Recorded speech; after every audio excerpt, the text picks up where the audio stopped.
See if I can do this. So, who likes practical examples?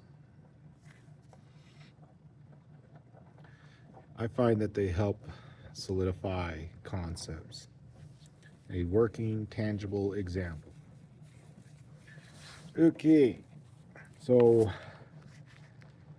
um,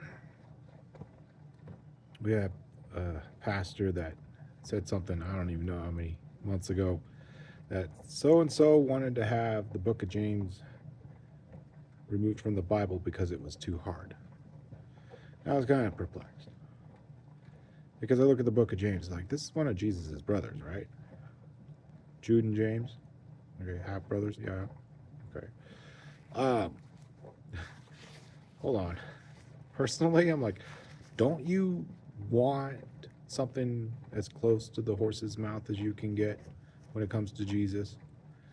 And not just saying it's valid because they're his brothers, but because his brothers walked with him since they were children, like they got a lot of years of experience with Jesus and his what shenanigans do you want to say? This God walk he had to go through, um, and then his death and resurrection, and then the practical aspects. I don't have Judah on the top of my head right now, but I just went through James, and every time I read it, I'm like, I don't really see what the problem is. This is great because you're like, hey, can I just have a list, God, of like the things you want me to do? And I'll just follow that list. And it's like, curiously, that's like, that's kind of Levitical law. Well, can it be a little bit different this time? Okay. Um, so I'm not going to talk about the book of James right now. I'm going to talk about division of labor as practical examples of um, how you can show love and also detect signs of maturity and immaturity or your own personal growth or whatever. Do you know that there is some comfort to be had in routine? But the problem is when routine becomes its own god. Um, because you just want everything laid out a certain way. Okay, we get up at this time, coffee at this time, shower, dress, go to work. We're gonna lunch at this time, and then every day is just like that. Some people do find comfort in that. That drives me crazy, personally, because it's like, Lord, tell me that not every Tuesday is just the same old Tuesday for the rest of my life. Because what you're talking about is the rat race, um, keeping up with the Joneses. It's like, that's just being on a hamster wheel waiting to die. There's more to life than that. There's more to life with Jesus with that. So I'll start by saying that God has helped put into place with me some diligence with 5 chores each day. It's checking to see if there's something in the bathroom that needs to be cleaned, garbage, dishes, dog poo, and watering plants. There are other things, but that is the 5, count them on one hand, checklist that gets done every single day. And we kept up on that, which is good. So there is some daily routine. But how long does it really take to wipe out those chores? Not long. So it's like, all right, Jesus, I got my to-do list done. Now what? And that's like, okay.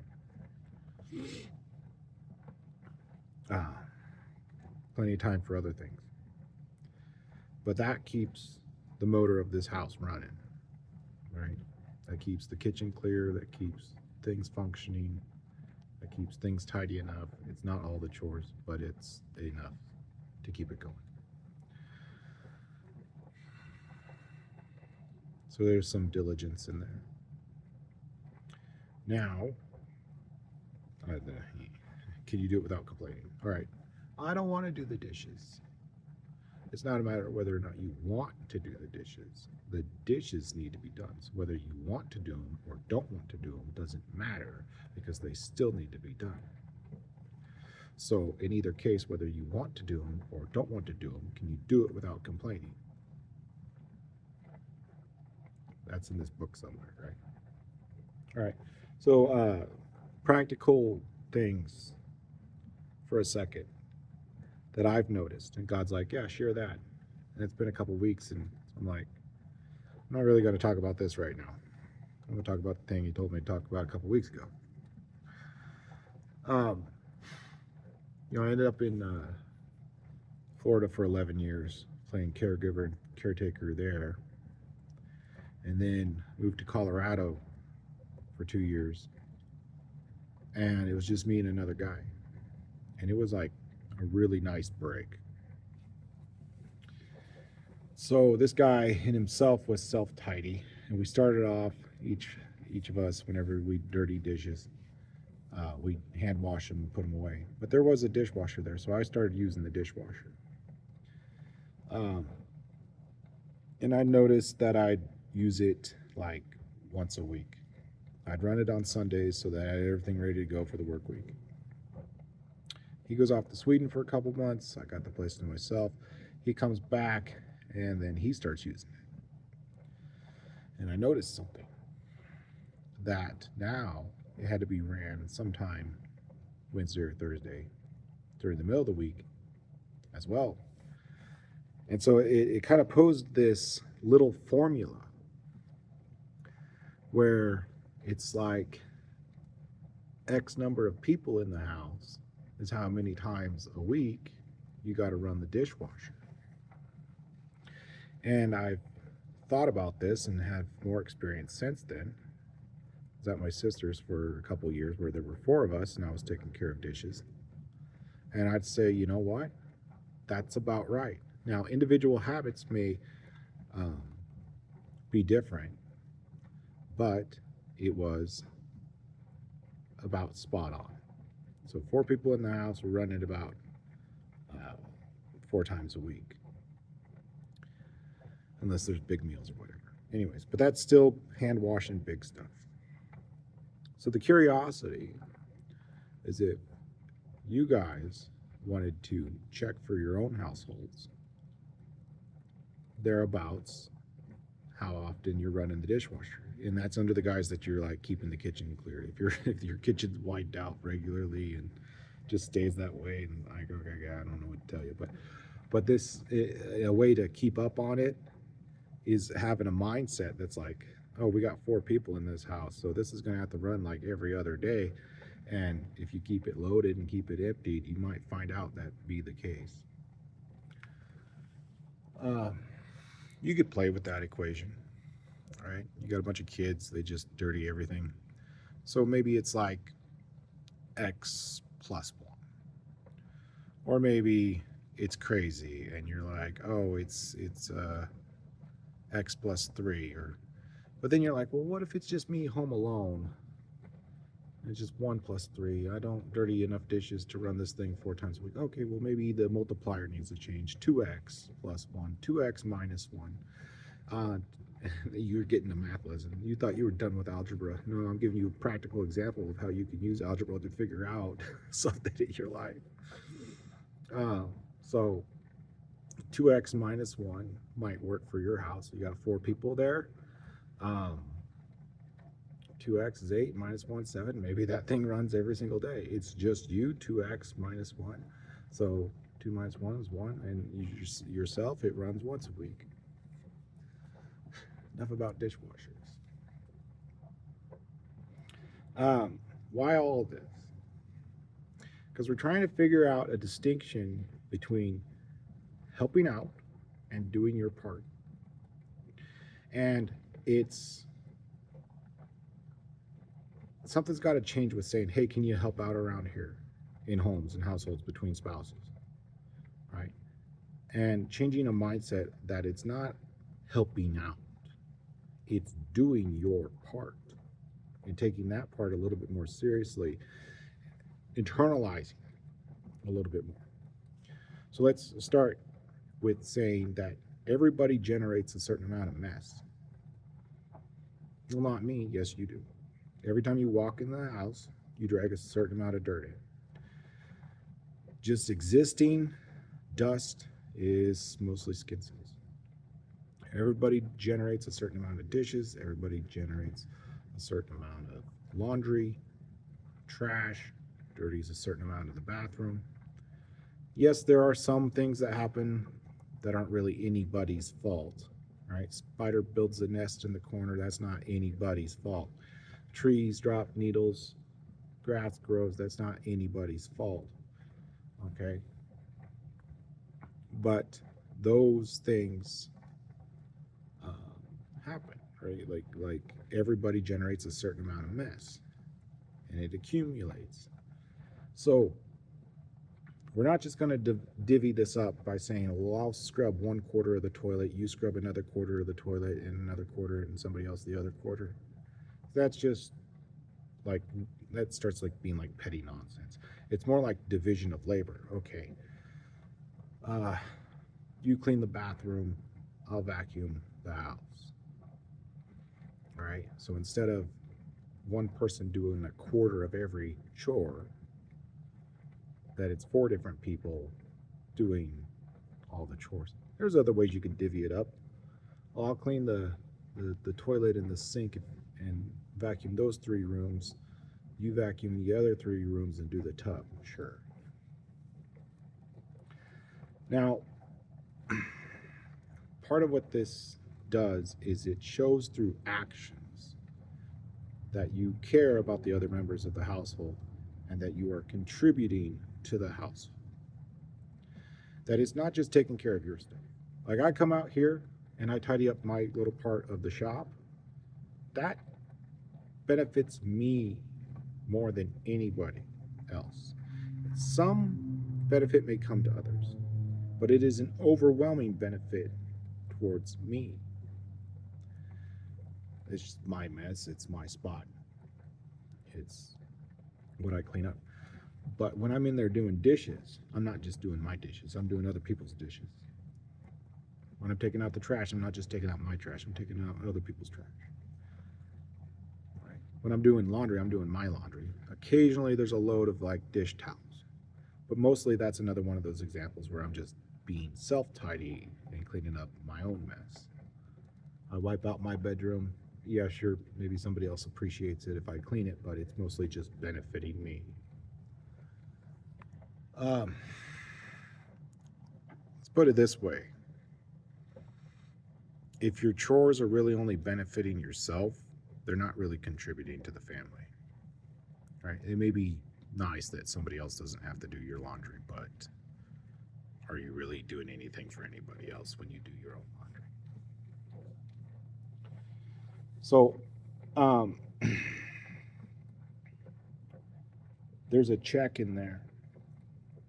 There's a check in there for a reason related to like my eye going down or any other disability.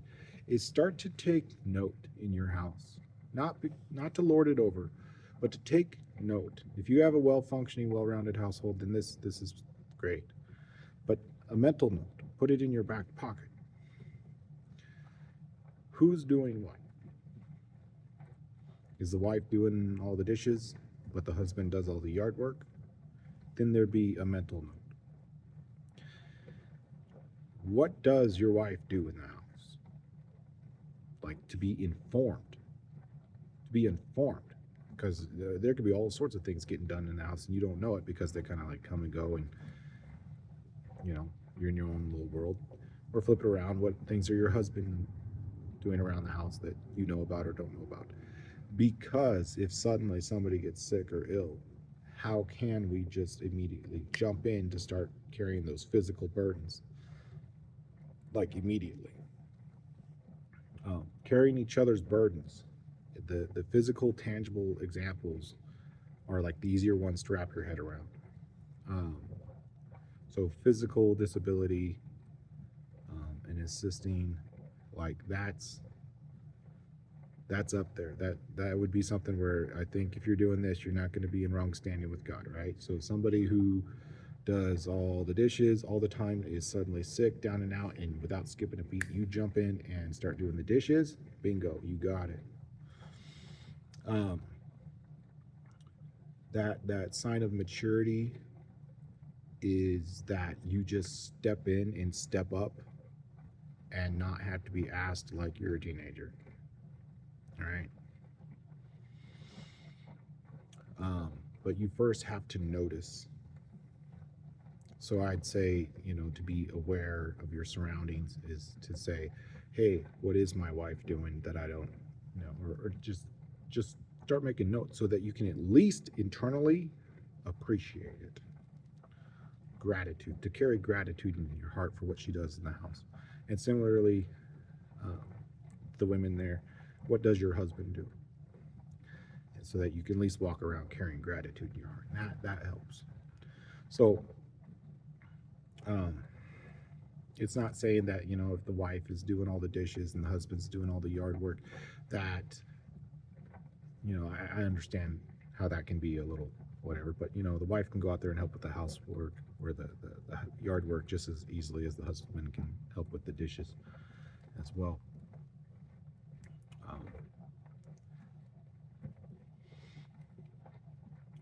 So I think carrying gratitude and appreciation in your heart for the people around you, and being that man, being that woman, not a boy or a girl, a man or a woman that just steps in and steps up when somebody else drops. Right? That be something that you take from this. But in order to do that, you first have to know what they're doing, which means you might have to look up from your phone.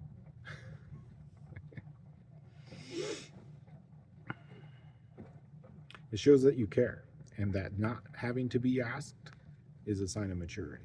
Not complaining is a sign of maturity. Being glad to do it and help is a sign of maturity. Whining and complaining that you have to lift a finger for the first time in 6 months is a severe sign of immaturity. You don't want to be that guy. You don't want to be that girl. All right?